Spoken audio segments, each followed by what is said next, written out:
ko.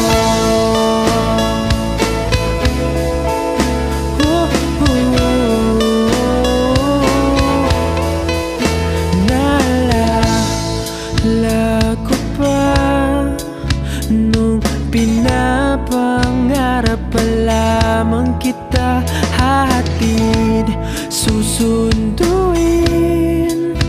kahit mga bituin aking susungkit.